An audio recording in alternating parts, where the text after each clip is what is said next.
The headline from this game was not really the Lisandro Martinez goal. It is the comments from Ruben Amorim about because Marcus Rashford again did not feature. It's the same situation for every player. If you do the maximum, if you do the right things, we can use every player. And you can see it today on the bench. We miss a little bit like pace to go, to change the game, to move some pieces, but I prefer like that. I will put Vital before I put a player that don't give the maximum every day. So, do you remember a couple weeks ago when Ruben Amorim said this is potentially the worst Manchester United side in like modern history? The last two words I made it myself. Even you saying a couple weeks ago, that was like 8 days ago. That was it? It wasn't even that long ago. We talk about this sport too much. But remember after that, he said, you know what? Sometimes I get a little nervous. Yeah. And when I get nervous, I say things I shouldn't have. Are you willing to put what happened here in that category? And if you don't know what happened, he basically said, and look, to give Ruben Amorim some credit, since he got here, he's been saying the way you train is whether you make the squad or not for match day. Yeah. That is it. He doesn't care about whether you necessarily fit exactly the profile of the tactics he wants. He's going to teach everyone the same thing. And if you're willing to work hard, you will get in the squad. He was asked why Marcus Rashford wasn't in the sququad, and he said, doesn't matter what player it is. Right. And I'll get basically the exact quote, or it's kind of paraphrased here, but he says, quote, in effect, Amorim says that he would rather play his goalkeeping coach, Jorge Vital, over Rashford. Well, that's okay. No, he didn't. He didn't say over Rashford. Sure. Yeah, then Rashford. Yeah. Yeah, he didn't say then Rashford either. He said, it doesn't matter what player it is. Right. The question was about Rashford, so everyone's assuming he directly meant Rashford. And by the way, he definitely meant Rashford. But he specifically said any player. It doesn't matter who it is. If you're not willing to give it your all in training, then I don't care. I'd rather start my 63-year-old goalkeeping coach than a player that's not giving their all in training. So to give him just a little bit of extra buffer. But also, he goes, if you're not training well and you're not, like, I forget how he phrased it, but essentially like living life the right way. Okay. Which at the end of the day, I'm like, all right, I'm with you on a lot of this, right? But do you really care how your players living as long as they're professionals when they get there? I would. You have to say yes, because realistically, you can't police the way someone lives their life.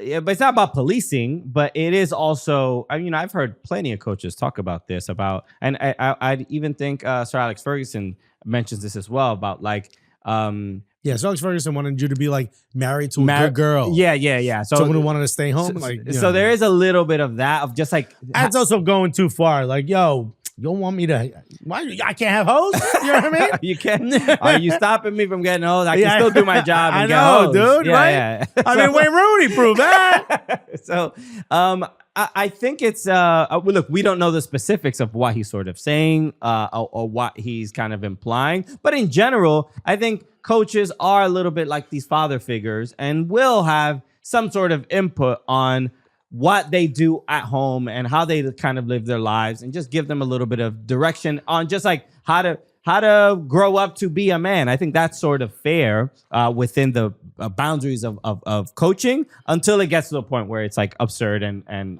you know, you're overbearing or whatever. But this situation, because look, Rashford not playing has to be explained, and he's gonna get asked over and over and over, and it has to be justified. Where even the media is like, all right, it sort of makes sense, but what exacerbates that is that none of the other strikers he puts in have performed. So, like, would you at least try Marcus Rashford? Right. Like, how toxic to the team can he really be? Right. Because I mean, How's he living? That's so bad. You ain't starting this guy. But realistically, he can never really give the truth. He can't give her the real reason, because they're trying to move him. They're trying to sell him. You can't hurt the stock of the player. This hurts the stock of the player to say, oh, you're not training hard and I don't like the way you live in. That hurts the player. I'd rather start a 63-year-old. Right, but he's not going to specifically say Rashford, doesn't pick up his boots after he's done training. Or, enough with the hippity hoppity. That's exactly. It's like he sounds like a fuddy duddy. You know what I mean? Okay. It could be that. I don't know. I mean, Amorim is a pretty young guy. I think he just turned 40. Just turned 40. If it was yesterday or today, is his birthday. His Spotify playlist, I'm sure, includes a little bit of trap here and there. He got some heady one, right? There's no way it doesn't. Okay. What's Portuguese trap sound like? I need to hear that.